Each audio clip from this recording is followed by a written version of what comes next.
everybody. Welcome back to our third session here. We have David Hersey with us today.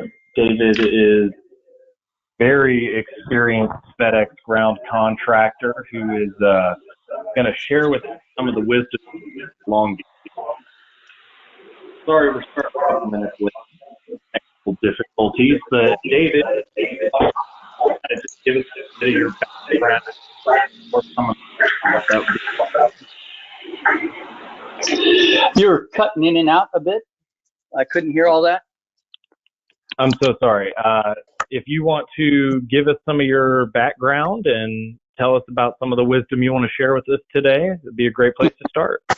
Okay, thank you. My apology. I've been CEO and CIO of international companies, so I've worked for big companies. I retired, and during my spare time in retirement, I looked up these FedEx routes and started with 5 trucks in Sacramento, and now I'm running about 130 to 140 trucks a day. All of them out of Texas now. I've bought and sold and done a number of things, so I have a bit of experience there. Absolutely. And I think it's just impressive to note there the sheer size of what you have going on, because FedEx doesn't let many contractors get that big. Yeah, and which is why I try to underplay that. We're in 4 stations, but there are also 4 companies. So yeah, right. we do all sorts of things to try to reach a size that allows us to be profitable and allows me to work from home. Well, that's the goal that most people getting into that racket have, isn't it? Yes, absentee. All right. Well, I'll tell you, one of the things that first caught my attention when I heard about you and your operation on Ryan's podcast was, you talked a lot about the trust you place in your managers and the faith you have in their skills and their ability to make decisions for the business. And it kind of occurred to me at that time that, these aren't people you can just pick off the street. And it made me want to dig a little deeper into, how do you select people like that? So I guess really, getting into that idea, what would you say are the main characteristics if you're looking for someone to join your team? What do they gotta have? Well, it's interesting. I think anything, and not to be contrarian, Kevin, but anyone has the potential to be an excellent BC, AO, manager, whatnot. But most of us aren't born that way. We have to learn and evolve into it. If we get down to it, when I am looking from my driver pool, of who I might promote to a BC if I have a BC opportunity, and I've also promoted them to AO since I can only be an AO of one company within a station. You have to look at how they view their job. It can't be a job, it has to be a career.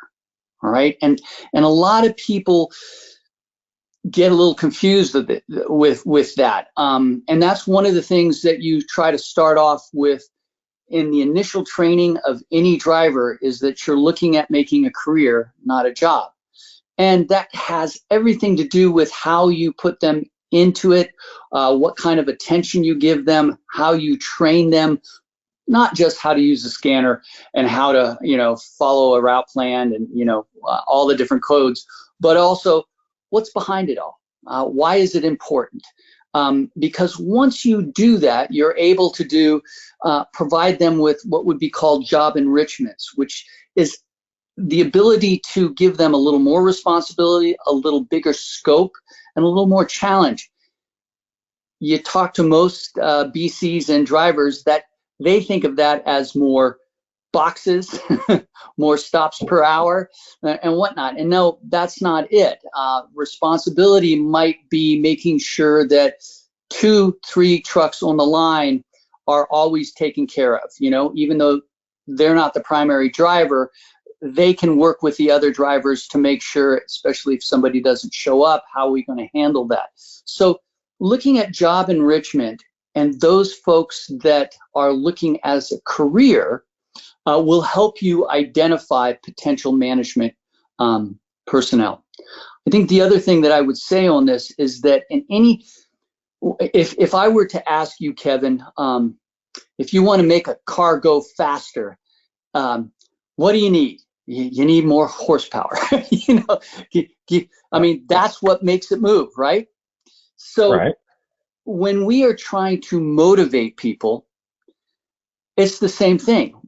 We need to have power in order to motivate them. The vast majority of drivers and BCs only recognize position power. You know, that ability to, you know, is more coercive. You do this or you're fired, or it's legitimate because guess what?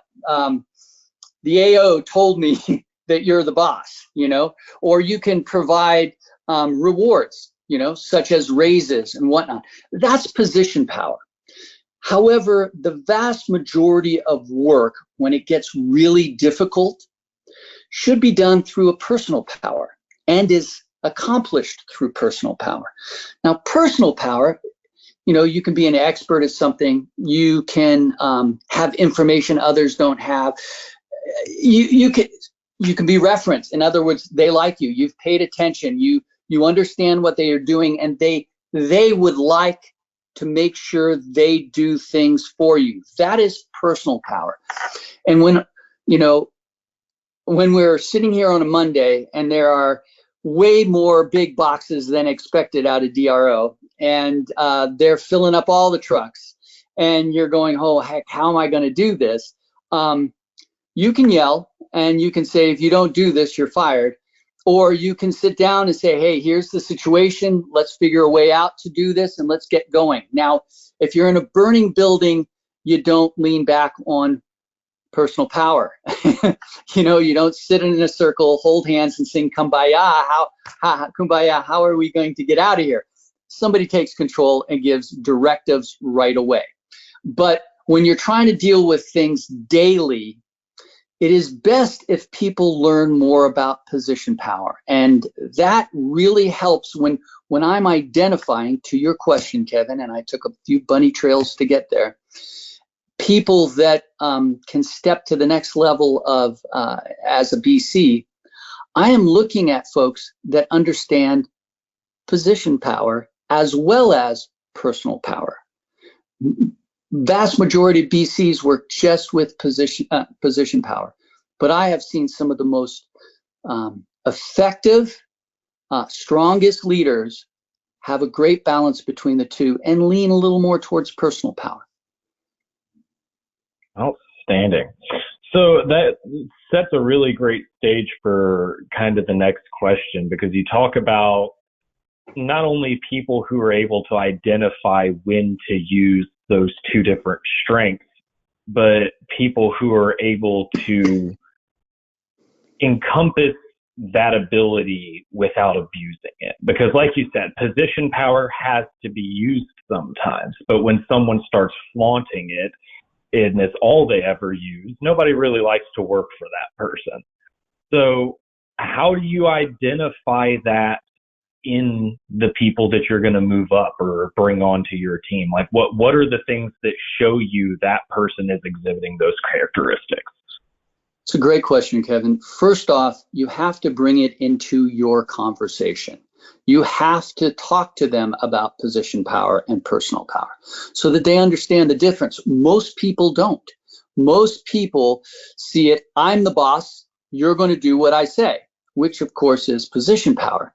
And as we know, yeah, that works sometimes, but there is always a cost to it. You only have so many bullets in your gun to shoot in a coercive manner like that. Hey, I'm the boss. And then after that, it's like, yeah, go pound sand. I'm going home.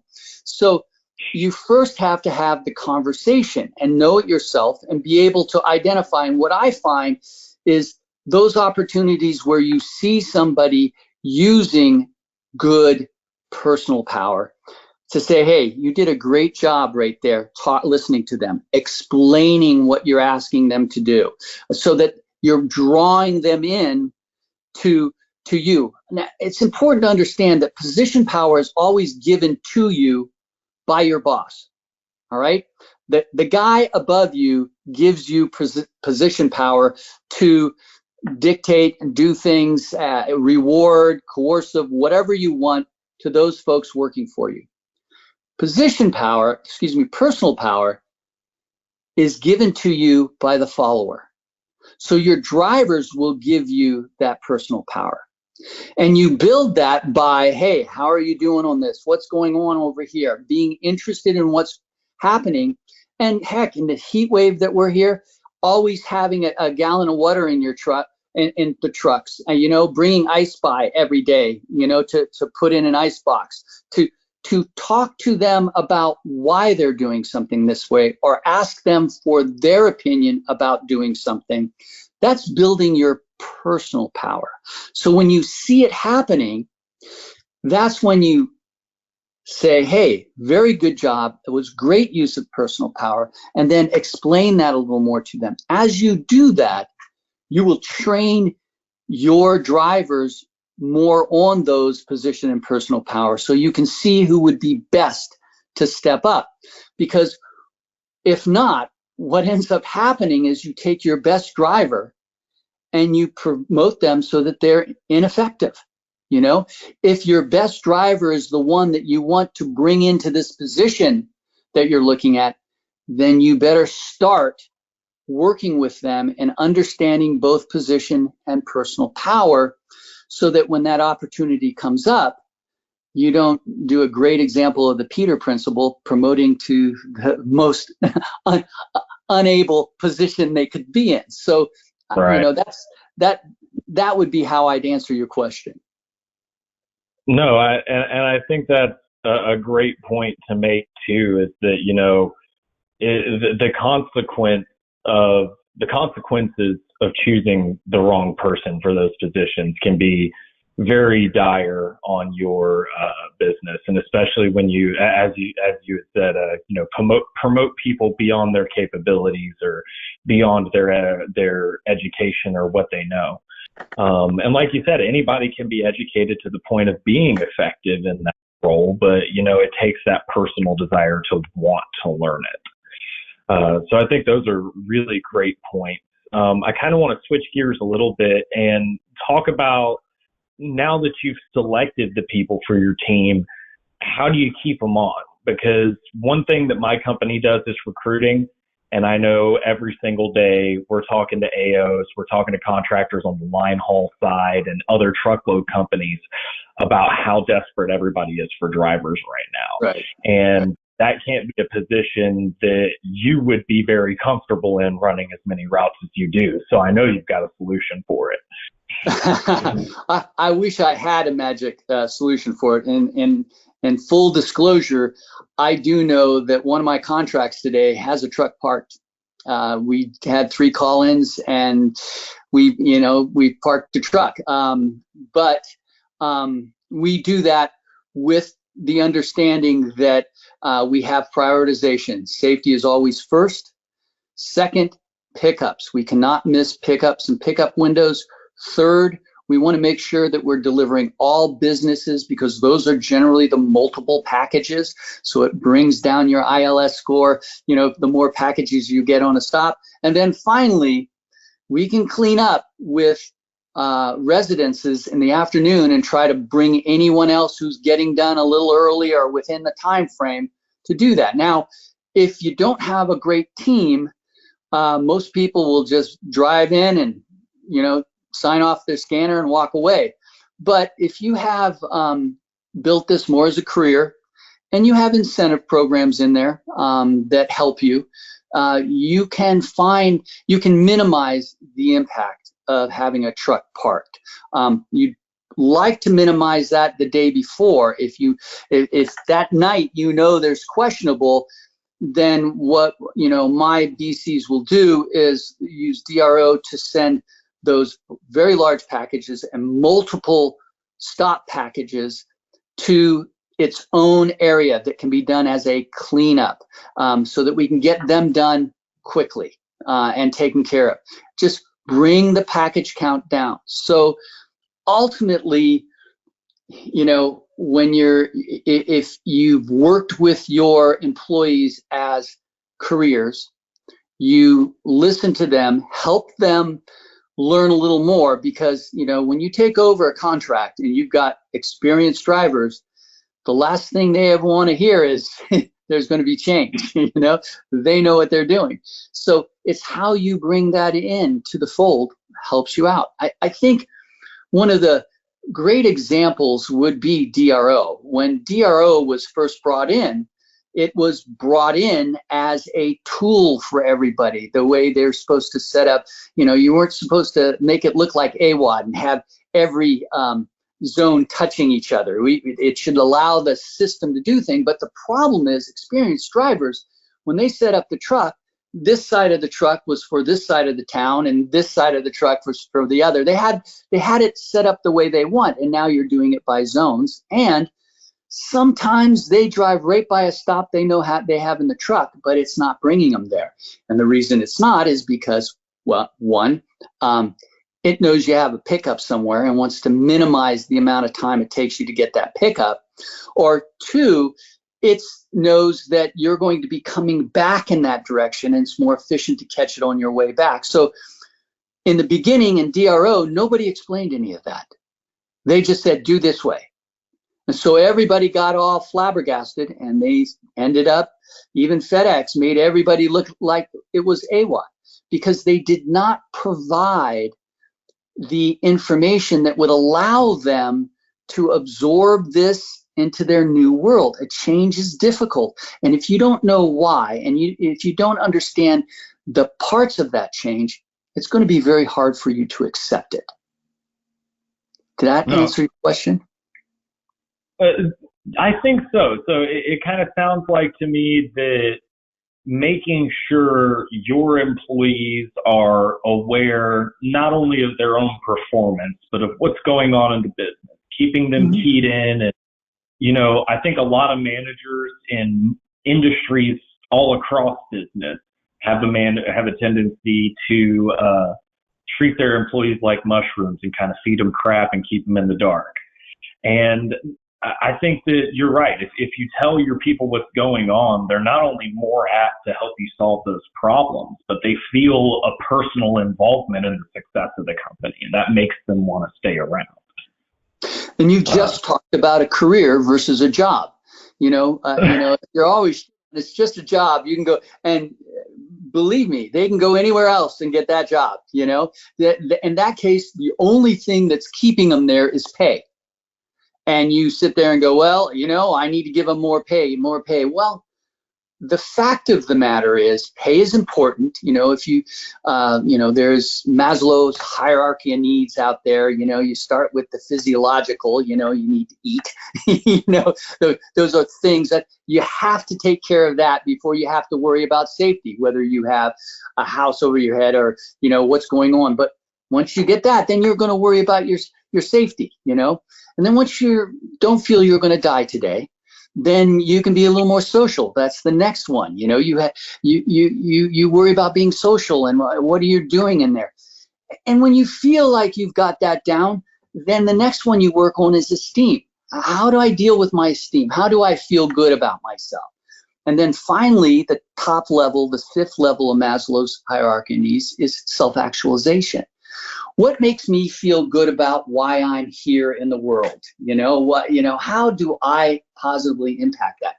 So when you look at that and you look at drivers, most people look at them as, well, as long as we've got the safety taken care of, I don't have to worry about their social self-esteem or self-actualization. And that's why it becomes just a job. Somebody who feels more connected to their work, they find they find esteem and even self-actualization within their job. It becomes more of a career.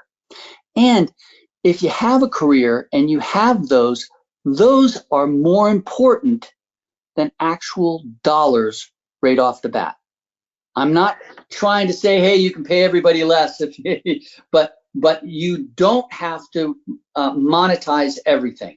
There is a significant value, and that brings the loop back to personal power. There's a significant value in getting drivers to feel like they have a career and that they're part of a team. That is worth money to them. Okay. So, all of this, obviously, everything you said already ties in together, which, is not surprising as it leads into the next question I have. Succession. So at this point, we've selected a great member for our team. We've identified that they could possibly be a leader. We've caught them to personally invest in the business. So how do we get them to personally want that next step, or does it just come naturally, do you think? Well, some people, it'll come naturally. They're go-getters and they're going to want the next step. Whether they are ready for it or capable of it, that's what your job is going to be looking at. But it really comes down, if we just talk BCs, all right? If when you've just promoted a BC and moved one somewhere else and you're moving somebody up to their position, it shouldn't be the first time you look at this person to move to that position. The number one job of a manager is to make sure that they have a trained replacement. That is their number one job, because ultimately they want to go on vacations. They don't want to have to work 7 days. They want to have their freedom, and that's one of the benefits of being a manager, is that you should have more freedoms than a driver. A driver has to be in a truck all day. My BCs, whether they're in a truck or not, I would prefer them not in a truck, and happy if they're waiting at home for something, as long as they're checking DSW, as long as they're calling in on everybody and everything's going. I don't care if they're sitting at a restaurant and having a meal. I want the organization working well, all right?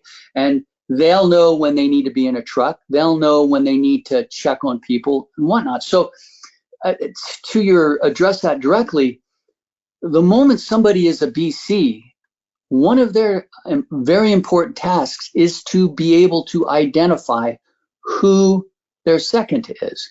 And that also helps because now when it was 7 days a week, we had to have a backup all the time because you couldn't work people 7 days a week all the time. Now that most areas are 6 days a week, it's not as urgent, but to me, it still is urgent. You shouldn't want anybody, even your drivers, working more than 5 days, because then you have a safety issue. Then you have, then you're running at the bare end, so that you have one call in, you're in trouble. It took 3 call-ins today to get us in trouble. And we'll probably get through it with a 99.1, maybe a 98.5. But that's because of planning. All right, we'll get that truck settled. But that's the point of making sure that you have that. If everybody's running 6 days a week, number one, you're paying too much because, well, unless you're doing by stops. I do everything by hours. We don't do stops. You're paying a lot of overtime. Number two, you're going to burn them out, and there's going to be a safety issue. You're going to have a problem with something. You're going to have a workman's comp. This heat wave has struck us with lots of workmen twisted ankles, workman comp issues at this point. And because of the heat wave, we've got more volume. Everybody's attributing that to the potential strike coming up. But, I've been mapping this for almost 10 years. And anytime there's a heat wave, you will find that volume picks up 2 and 3 days later, because people don't want to go out and go shopping. And especially after COVID, they know they can get daily household things delivered to their door easily. So they take advantage of it. Absolutely. And I think you touched on something that is really important to identify there a minute ago, because you talked about your BCs and how so long as the organization's running effectively, they don't even have to be in the terminal by your standards.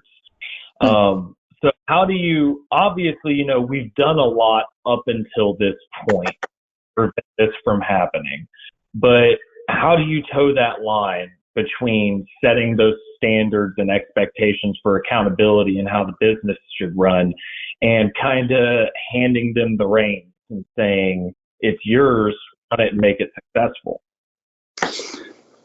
First off, you need to have a flow of information that is consistent, that all eyes look at consistently. You know, we utilize a daily, you know, what was yesterday's stop per truck count? How did we do? There are a number of little metrics that we make sure that we keep an eye on. First, that allows me, I'm in Southern California. My contracts, 8 of them are all in Texas. So I need to have something where I can talk to people every day about. I don't spend my whole day working. My BCs take care of most of the work that needs to be done, but we have a common language and common metrics that we look at.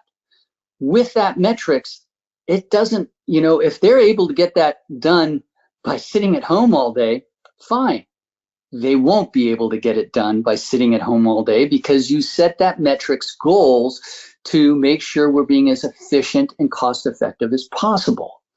But when you're worried about where they are and what they're doing and are they really working, well, have your metrics. If they're a gold medals program, they're working. It's working. You know, if they're able to do gold by being on the line in the morning and then spending the rest of the time watching TV at home, so be it. You might have to relook at your metrics.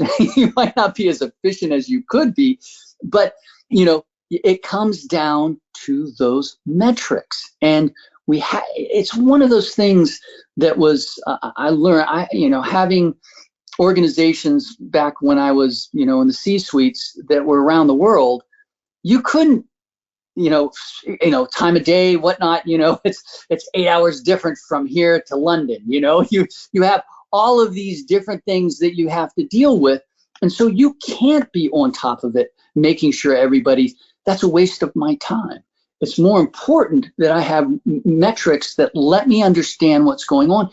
And that's one of the reasons why I really applaud FedEx's medals program.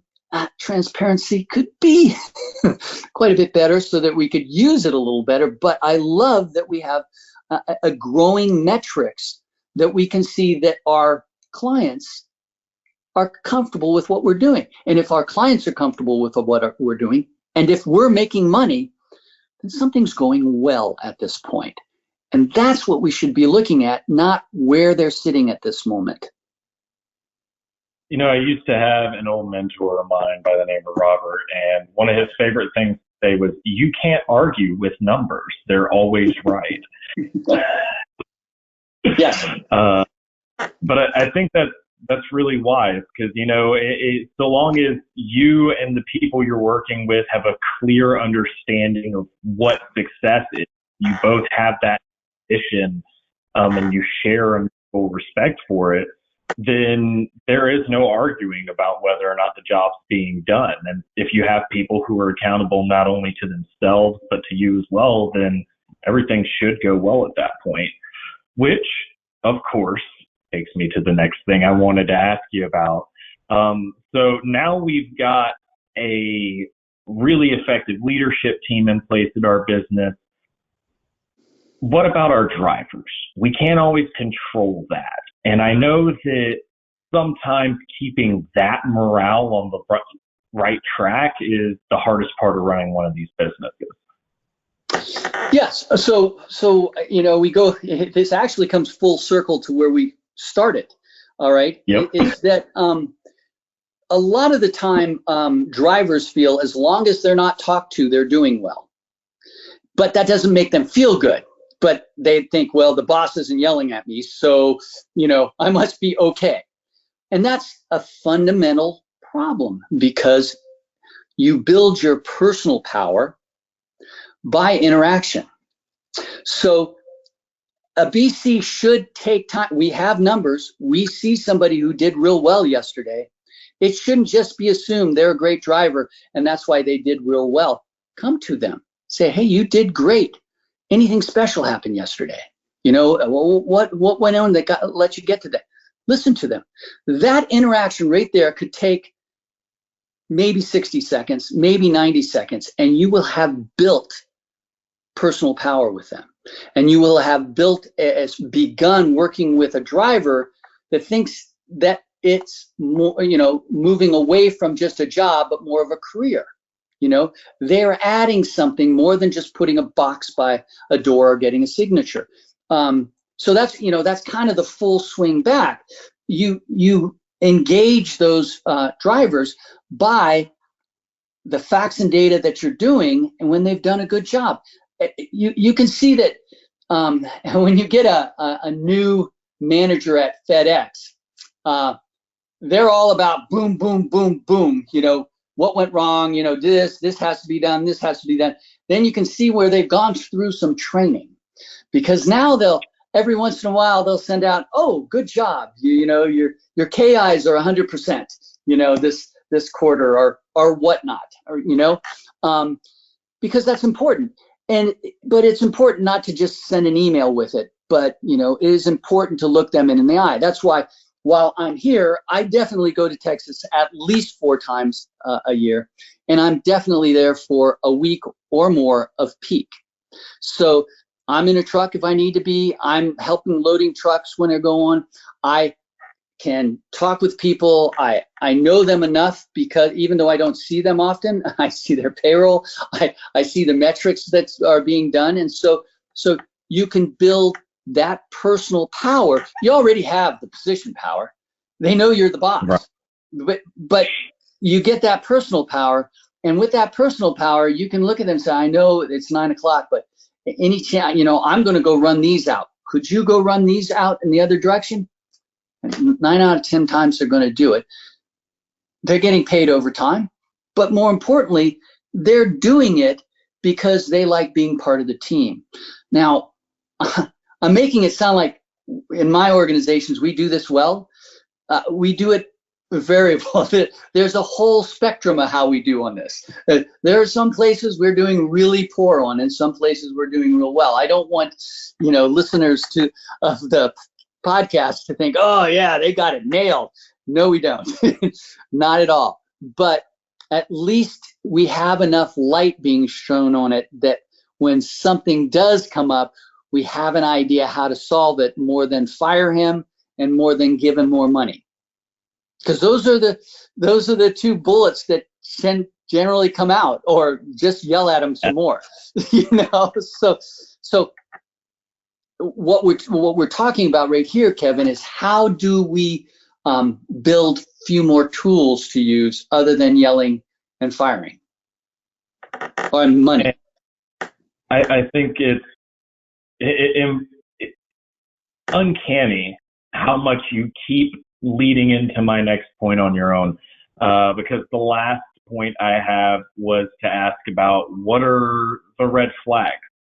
What should contractors be looking for that show them this is an area they need to put a little bit more of their attention on? Great question. First off, red flags are when you have, like today we have with this one contract, we know that as people are coming in, we will be tracking them. We can see exactly how they're delivering, where they are with their delivery, and as they get across the 2 o'clock, we're going to have an idea when they're going to come in early or not. So we will be reaching out to say, hey, we want to get a couple more boxes. You can get these boxes are back at the terminal, or we can have the BC bring boxes out, and distribute them to different groups in the afternoon to get things done. But those drivers that don't want to have anything to do with that, hey, I got my route. It's my route. I got it done. That's your first indication that you have a challenge, is when they see it as their route, especially if you want to move them from one work area to another. And it's like, well, that's not my work area, or that's when you have a challenge that can be overcome by working both developing your personal power and leveraging it with some position power. But the best litmus test is which of the drivers are willing to go to a different work area and which of the drivers are willing to help afterwards. Those are your drivers that have a better idea, and they're more looking at this as a career, and the other ones are the ones that you need to work on. And work on is not a code for firing. I have more conversations with my BCs when they're first BCs because they just want to fire somebody. And hey, if there is dishonesty, there was an egregious effort, absolutely. But if they're hard to deal with and whatnot, put a little effort in. My best BC took a lot of work. There are some times where I might have been better off doing something other than I did. But I could not live without him now. And as a matter of fact, he's earning ownership in the company because I believe at some point, you said succession, he's got to have a full ownership in it so that he's completely understands his career for him.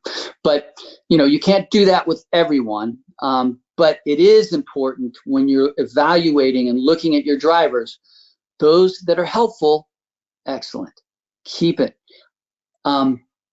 Engage them with that. Compliment that. Identify that. Point it out that they've done a good job. When you see them helping somebody else with a package or something's put into their work area that belongs somewhere else, they carry it over and say, here, as opposed to, hey, I got one of your boxes, or just throwing it all back up on the line.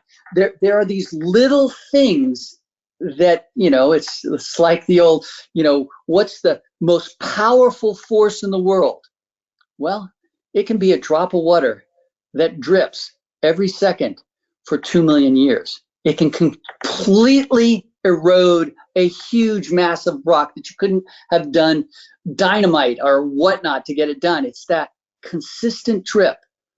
Now, that's what you're trying to look for, those consistent opportunities to engage folks, to build your personal power, to make them feel that this is more of a career than a job. Really did come full circle on that one, didn't we, David? Sorry. Any final notes, any parting wisdom before we wrap up? Well, first off, thank you very much. Again, I want to stress to anybody who listens to this, I make like 50 mistakes every day. And my groups aren't running like clockwork all the time. Sometimes they do all right. Because, we have some gold contracts, but we have silver. Thank goodness I don't have a bronze right now, but I got one on the bubble, I think. So I guess the parting wisdom is that FedEx has a plan. They've had this plan for the last 10 years, and I've watched it play out. We need to understand that plan has a lot of change in it. And that means we need to understand how to be different than we were before. This whole ISP model has changed our world so that we have to be managers. We have to look at it. And the fact that we have so much volume coming through, that it's become such a common thing to have things delivered to your front door, there's a big need out there. And, as unemployment is low, it's hard to hire.